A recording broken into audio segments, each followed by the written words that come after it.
Good day everyone and welcome back to my channel. My name is Cailyn and this is Foundation First. So what I'm going to be talking about today is something I used in my class that I found was an absolute game changer for emotional support and some children just feeling sick during the day.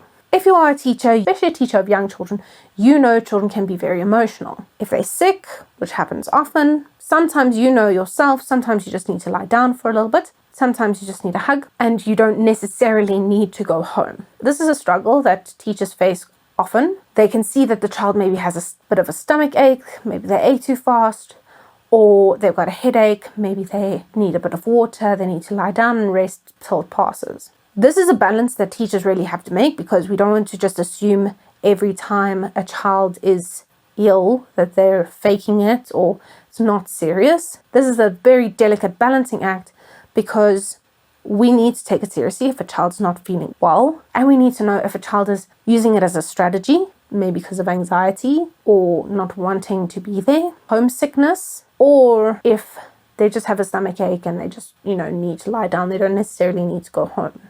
So this is the balancing act we have to do. And teachers need to be able to do this because there are some children who want a fib to go home. I know I did, and I'm pretty much betting on the fact that you did too, at least once in your school career. So what this was is what we called the calm down area. Now, the calm down area was also our book corner / library. We didn't have a big library, but like a small class library. And I had a mat and some pillows, some fidget toys, and I also had a little teddy bear for them to hug if they needed. This calm down area was called the calm down area, not the calm down corner, which I wouldn't usually say, because there was a child in my class at the time who said, we must call it a calm down area because a calm down corner doesn't sound nice. Because he was a child who had acted up a lot, he was put in the corner very often, so he had like a negative connotation to it. So it was called the calm down area. So that's what we called it. You call it what makes you feel more comfortable. I just like to call it like it is, We had this calm down area, and as a class we thought of the different rules.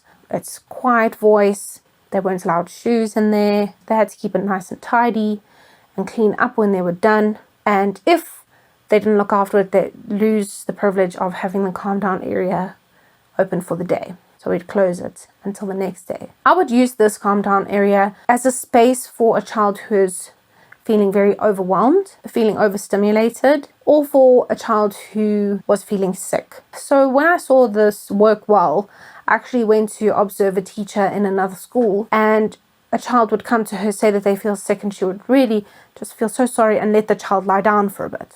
No matter what, she just let them lie down. Then eventually they'd say they get better, got up and went back to working. It was never a fight.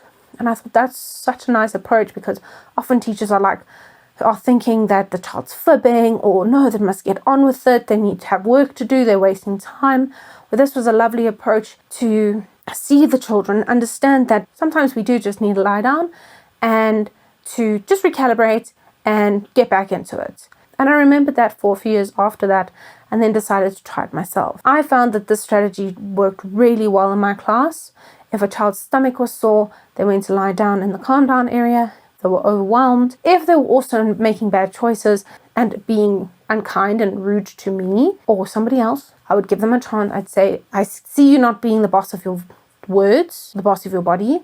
Do you need to go calm down, have some time, and then when you're ready to apologize and come back and be part of the class, you can. Calm down area was still in the class. They could still hear everything that was happening, so they didn't lose out on anything.